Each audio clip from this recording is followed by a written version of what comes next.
It's usually me making demands of Hippocrates. I wonder what this is about.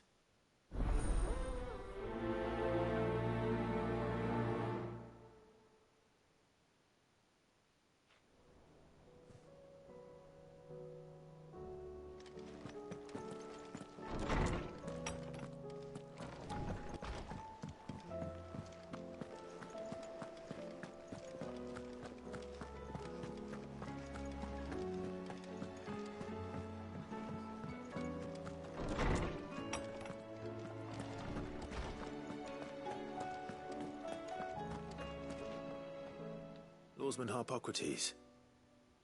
I received your note. Ah, yes. I expect you're wondering what this is all about. You spoke of making amends with Dion, but I can't imagine what for. Then I should begin by telling you that I was once his tutor. This was some years ago, of course, before I joined Sid in his hideaway. At that time, I was counted among the foremost scholars of Oriflamme, and was accordingly invited to the palace to supervise the young prince's education, all to ensure that the future emperor had a firm grounding in, well, everything an emperor should. History, religion, commerce, government. Alas, our time together was cut short when Dion left to join the dragoons, his studies no longer being deemed necessary. I had not expected to meet with him again, least of all here. Have you spoken with him? No, I have yet to find the right moment. His Highness always seems so preoccupied, especially when alone. I would not wish to disturb his ruminations with idle words of greeting, not when I know he dwells upon the evil Ultima had him commit in the Dominion.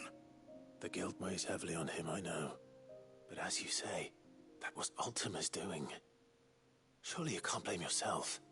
When I first met him, it was not guilt, but his people's expectations that weighed heavily upon him, and I did nothing to ease that burden.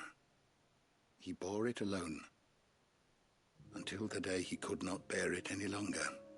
It is one of my greatest regrets that I only ever offered him my wisdom, when what he truly needed was friendship. The blame for Dion's transgressions lies not only on his shoulders, but on mine. I see. I'm ready to help you in any way that I can. Then I beg that you bring me a wild wyvern tail. Apothecaries across the ages agree that even to glimpse such a flower is to be granted inner solace. Fabulists and fraudsters all, of course. But there is oft a seed of truth to be found where even the most outlandish opinions align. Well, it can't hurt to try. Where can I find this flower? And how will I know it? You have seen cultivated wyvern tails before, I trust. The lily-white blossoms from whose roots the poisonous ink for the brand is distilled. Well, those which grow in the wild differ only in their purple hue. The harsher the environment in which they are raised, the deeper the color. There is a waterfall in Rickmal's roost across the strait, where the flowers once grew in abundance.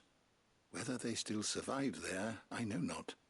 But try as I might, I can find no likelier location. It's all right.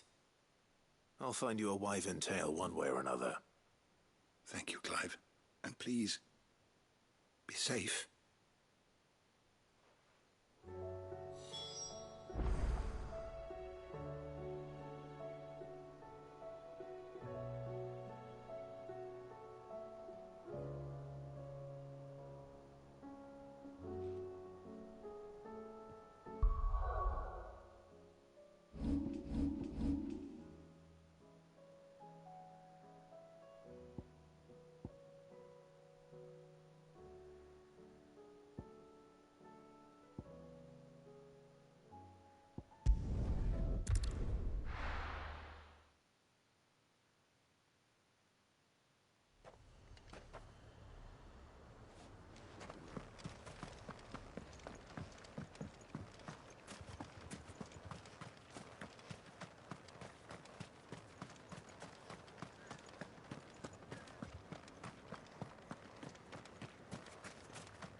Seems this place has been flooded twice over. Straight home now. Purple flowers blooming next to a waterfall. Shouldn't be too hard to find.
Here they are.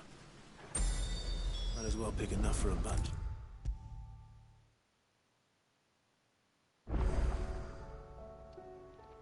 Oarsman, I found the flowers you were looking for. You did? I think I did.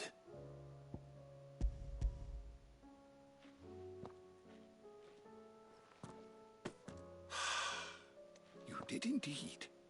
My dear boy, thank you. You wanted to make Dion a gift of one, did you not? Shall I invite him to join us? Oh, I don't... It's no trouble. I'll go and fetch him.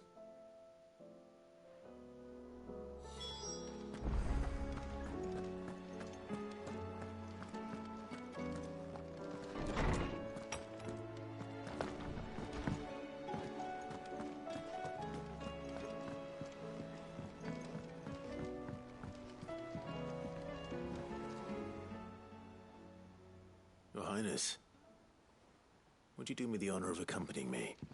Now. It is time, then. No, only to the shelves. Our lawsman has something he'd like to give you. Master Harpocrates. No. I dare not show my face before him. Not after everything I have done. I have taken countless innocent lives. And ruined countless more. All because I was weak. I have sworn to atone for my crimes or die in the attempt. But were I to meet with him again, and see in his eyes what I have become, I fear that my resolve might falter. Then that is all the more reason to do it. Test your resolve. Prove to yourself, and to him, how strong it truly is.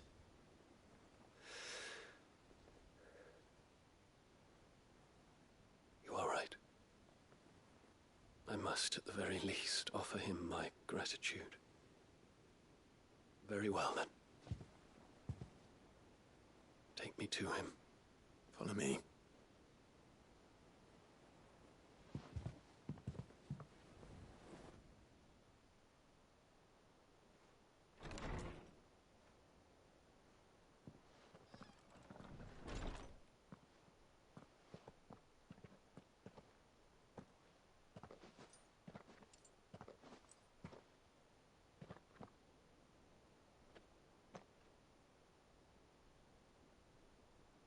Even now, I hesitate to approach him. What must he think of me? You'd be surprised.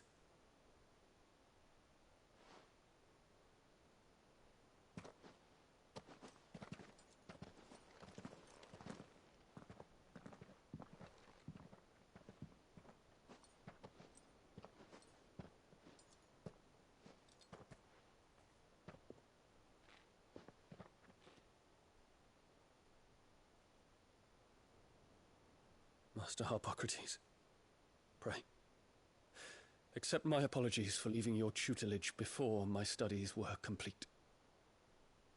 Your lessons opened my mind to a world quite unlike the one I had imagined from within the gilded confines of the palace. And I shall be forever grateful for the efforts you made to enlighten me. Lift up your head, Your Highness. The deeds of youth require no apology. That you took the time to visit me says much about the man you have become.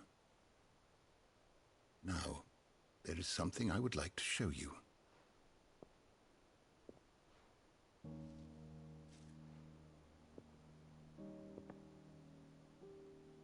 Is that a wyvern tail? The color is unfamiliar to me. Because it is unique to those found in the wild. Something in the harsh environments in which they grow lends them this striking hue. Their roots are indistinguishable from those of their hothouse cousins, but once they bloom, the difference is immediately apparent. In this flower, I see you, Your Highness. Its roots were the roots of a wyvern tail, with all that implies. But they do not define it, just as yours do not define you. I want you to have it, that it might remind you of this truth.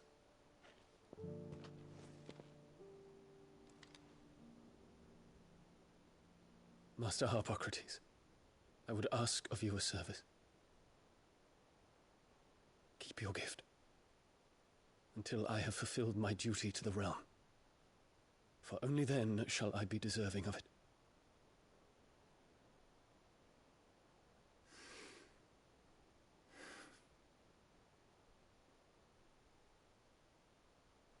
As you wish, Your Highness.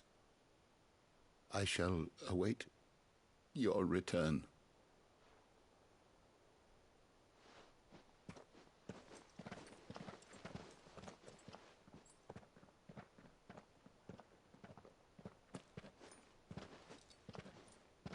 Our roots do not define us. No wonder my stepmother didn't like him. For reuniting me with memories I had thought long lost.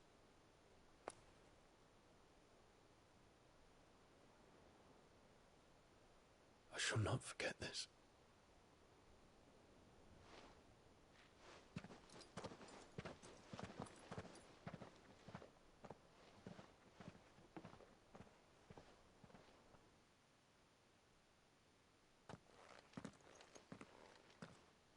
Thank you, Clive.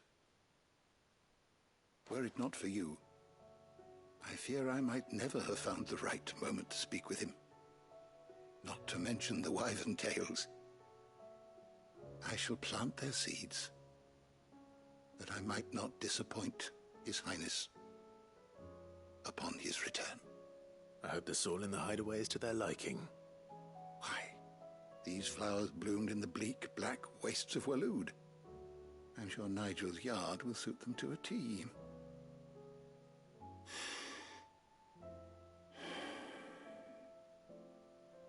When it comes to expressing one's gratitude, I find that words are seldom sufficient. Here. What's this? A stolas quill. Or more precisely, my stolas quill. 'Tis said that an owl's feathers are steeped in the wishes it hears over its long lifetime. All those words just waiting to pour out onto the page. So consider this my wish for you. That one day you may put down your sword and pick up that pen. Well, when that day comes, I'll certainly have a lot to write about. Thank you, Harpocrates. It shall have pride of place in my chamber.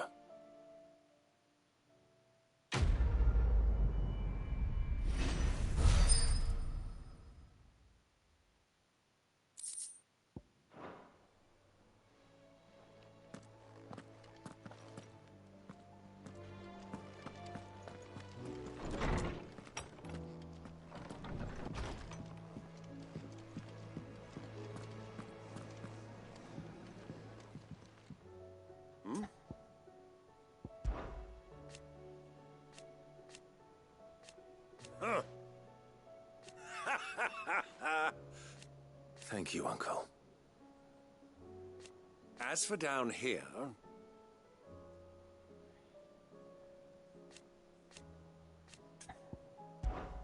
Clive, my boy! Rutherford informs me that we owe you our thanks. Hadn't intended for you to get involved, but such are the times we live in, huh? I would have done the same for anyone else. You're far too modest, Clive. You'd make a terrible nobleman. But tell me, is the realm truly in as dire a state as Rutherford suggests? From what little I saw, you were right to be worried. I suppose I should have expected the worst. But I was rather hoping the great and good of the realm might have things a little more under control. Alas, it seems that firm leadership is in short supply these days, and without it, the people are bound to lose their way. We must move quickly. But where do we start? True, the challenges that face us are many. But in my estimation, there are two key areas to be addressed before any other. The realm's armies and her larders. As you've seen firsthand, it's every man and woman for themselves out there. Certain cities have banded together to try and maintain some semblance of order, yes? But such cases are few and far between. And yet, the only remedy for the chaos that faces us is unity. A unity that transcends even the borders laid down by our ancestors. In short, if Storm does not stand together, she will fall apart. But how would one even begin to unite the realm? The armies, my boy. As I told you already, we begin by restoring order among the ranks of those sworn to maintain it.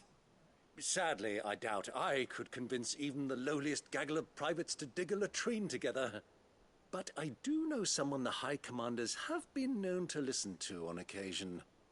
Field Marshal Eugen Havel. I thought he was retired. He was, until an Akashic army tore through Randalar and killed most of the rank and file. There is no man alive more capable. Literally. And as luck would have it, I've already spoken with him on the matter. Of course you have. And he's agreed to help. On one condition. That he first speaks with you personally. Havel has always been a man of frustratingly rigid principle, and he has certain qualms about clasping arms with, well, with an outlaw. I extolled your many virtues as best I could, of course, but the old goat was adamant that he be allowed to appraise you in person. You don't mind, do you, my boy? Of course not. As long as chaos reigns, we will never build a better world. I'll do whatever it takes. And if the Field Marshal wishes to speak with me in person, then so be it. That's the spirit. I'll leave for Randalar at once. Would you send a Stolas? Of course. Rutherford is already in the Dalmekian capital. I'll have him tell Havel to expect you forthwith. Excellent. Thank you, Uncle. No, thank you, Clive.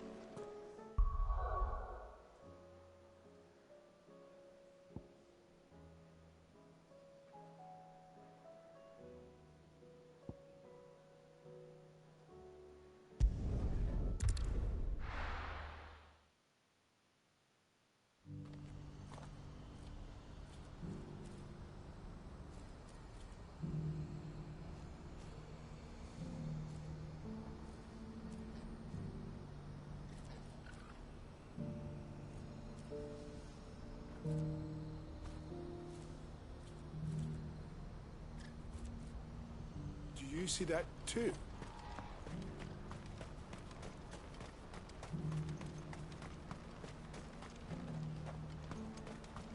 Papa?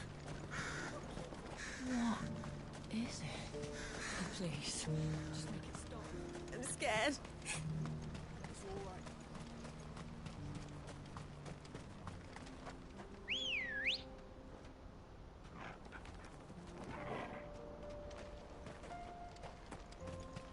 Come on. Fly, Ambrosia.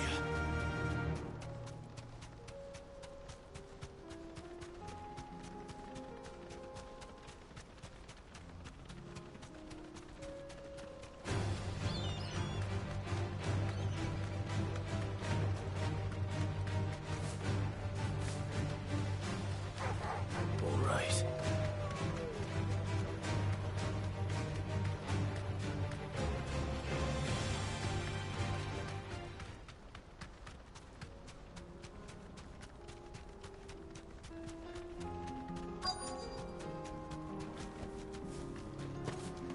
It can't be Rutherford, can it?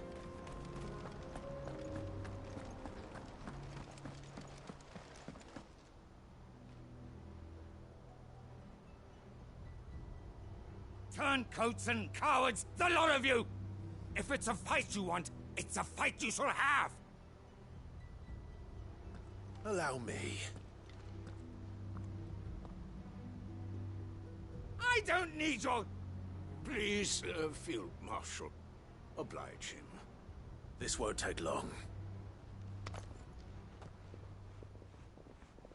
You're right. It won't.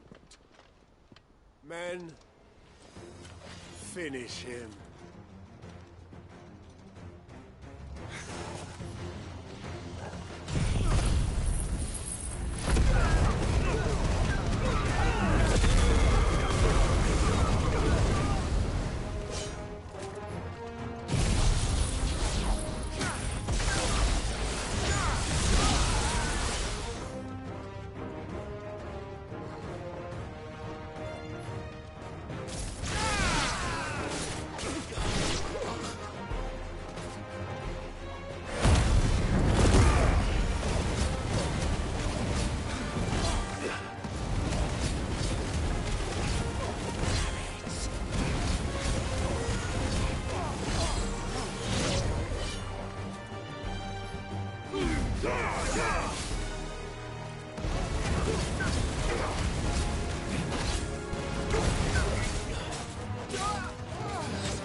Farewell.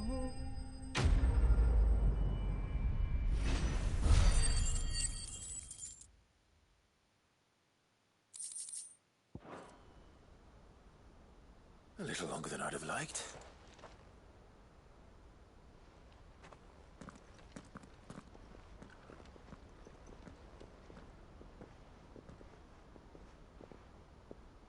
Field Marshal Havel, I presume. Are either of you injured? No, my lord. You arrived just as our escort turned on us. Fucking traitors. I'd heard reports of soldiers in the outlying regions abandoning the oaths they swore.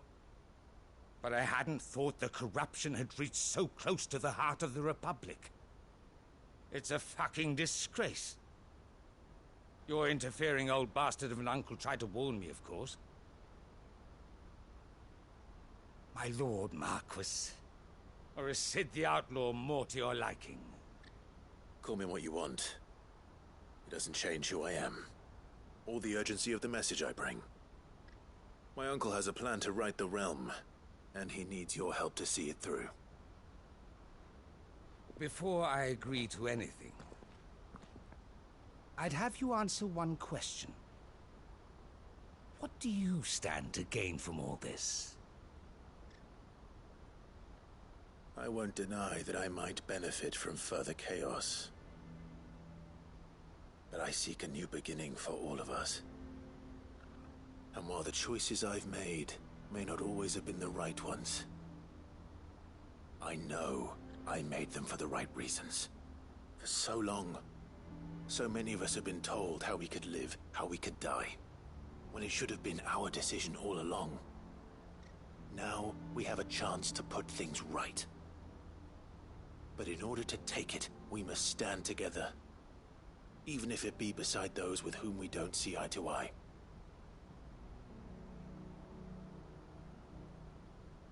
Certainly not the words I expected from an outlaw. But perhaps your uncle was right. You are no ordinary outlaw. I'll never hear the end of this. All right. I'll start by ordering my most trusted guard to bring the Dhalmekian fringes under control. Next, I'll make contact with my counterparts in the Imperial Army and see if I can't convince them to try and restore order in their own territory. Thank you, Field Marshal. But they are not the only ones we will need to convince. What do you mean? I don't doubt that I can bully some sense into a few generals, but those they answer to require a different kind of persuasion. And when it comes to honeyed words, well, we will need an envoy. One who can court even the most stubborn of statesmen. You, perhaps. I'm flattered. But I'm no diplomat either. And I have other problems to attend to. What we need is a skilled arbitrator. And I may know just the person. Is that so? And would he happen to be an outlaw too? Of a different kind, perhaps. Well, beggars can't be choosers. I suppose we'll all have to find a little of the outlaw in ourselves if we're to make it through this. Very well. Send your man to me right away. I shall.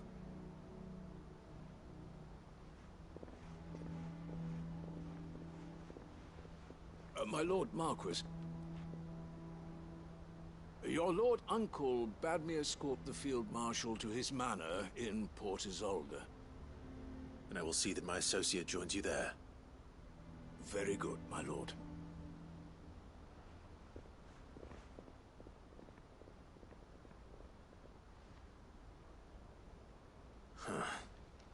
An envoy. I'm not sure I'm the man to talk anyone round. I can barely convince my brother to take his medicine. No. This is a job for someone with experience. Someone like Quentin. I hope I can convince him at least.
Quentin, I have a proposal for you. Do you now? Something tells me you'll be asking more of me than a cask of Gotand gold. Go on then.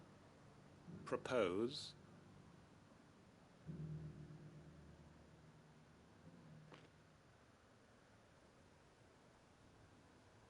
You'd have me convince the chiefs and chamberlains of the realm that they should simply swallow their pride and do the one thing that has proved impossible for thousands of years. Was there anything else? Perhaps I can fetch you a meat pie as well. I know it's a lot to ask, but I can think of none better suited to the role. And you'd have me give up what little I have left to do it. I told you, Clive. The people of Lostwing are my family, and I cannot abandon them. You'll have to find someone else. I'm sorry to hear that. So am I. And why might that be? What he's asking. How's it any different to what you've done so far?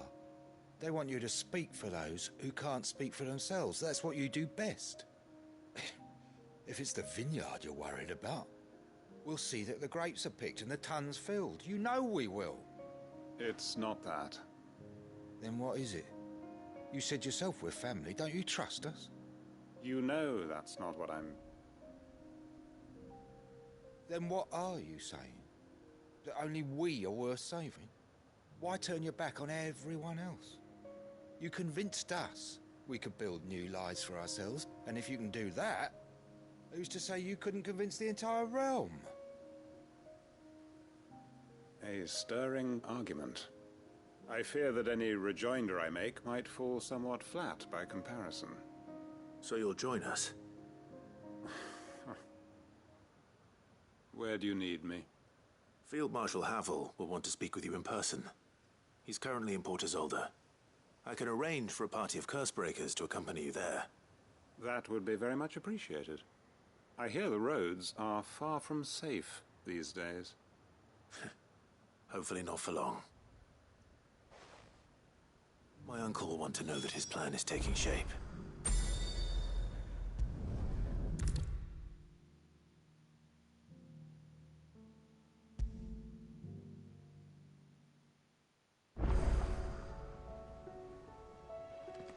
Uncle, I bring good news. The Field Marshal has agreed to your plan. Ha! Of course he has. I didn't doubt you for a moment, dear boy. Rutherford is accompanying him back to your manor in Port Isolde as we speak. They will await your return there. As will one other. One other? Who, exactly? Lord Havel was concerned that even if he could get the realm's armies to agree to an accord, he might not be as successful in convincing those with political power. He asked if I might have a solution, and I suggested a certain Imperial Lord Magistrate turned Liberator. One of your co-conspirators? Master Quinton would probably call me one of his, but yes. Another outlaw, then. Just the thing we need to put these rotten politicos in their places. Good thinking, Clive. I'm glad you approve. The more the merrier, eh? Uncle, assuming Havel and Quinton can solve our problem with the armies, you still haven't mentioned how we might manage the grain shortages. Oh, don't you worry, my boy. The 7 high houses will be seeing to that. They have all agreed to make the most generous of donations. Oh, of course, it did take a little persuasion, but luckily I had some unexpected help. From who? Why, you, my boy. Rumor has it that you rescued the Lady Ariane's head steward Rockford from a horde of bloodthirsty bandits. It was more of a handful. Well, the old battle-axe was so pleased. She had a shipload of talents delivered to my private docks by the next new moon. And when the other houses saw the parsimonious old crone's purse strings finally loosen, they as good as tripped over themselves in the rush to follow suit. I'm happy to hear it. Now, I must be getting back to the manor. Join us there at your earliest convenience, would you? Of course, Uncle.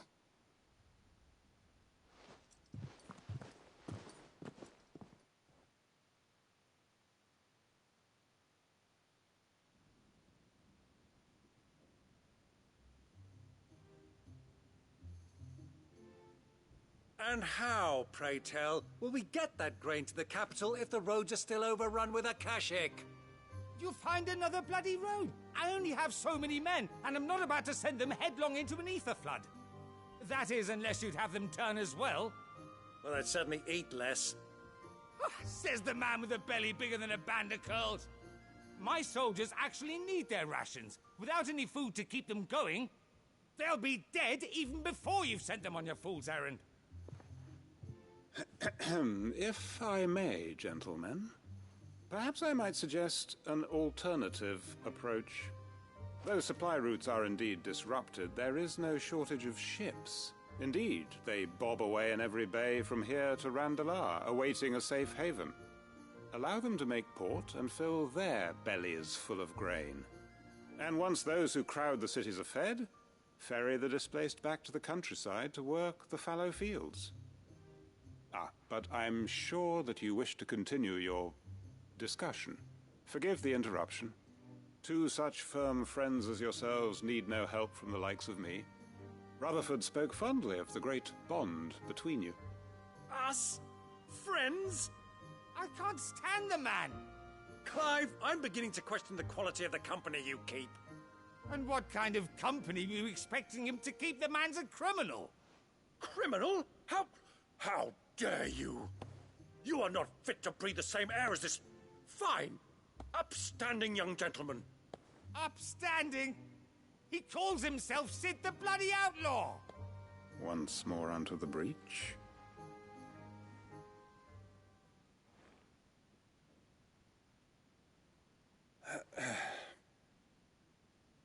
Shall we begin again? What we seek here is not to create a new nation, nor to claim the thrones of those that already exist. We wish simply to bring stability to the realm that mankind might weather the current storm. And to do that, we must convince those in power, the generals, the statesmen, the nobles, that our cause is just. There will be disagreements, yes, and I imagine some resistance, much resistance. But we cannot let that deter us.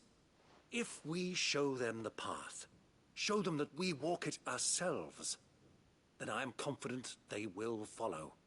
The fate of the world lies in my nephew's hands, but the well-being of her people lies in ours. And we must not squander the chance that Clive has given us. Uncle Byron, Now, with that settled, let's move on to the signing of the Accord. For what great moment in history hasn't been accompanied by a little ceremony?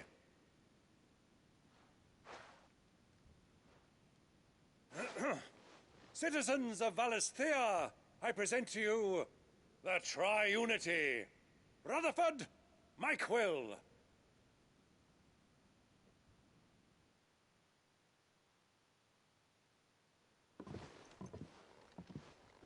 Well, my boy, the stage is set. that it is. This is the role you were born for. Now I ask only that you trust in the talents of your supporting cast. We shall play our parts to the best of our abilities, that you might have the opportunity to shine. The realm needs its Sir Crandall, and there is no better Crandall than you, Clive. I want you to keep this signed accord as proof of our faith in you. I will. Thank you, Uncle.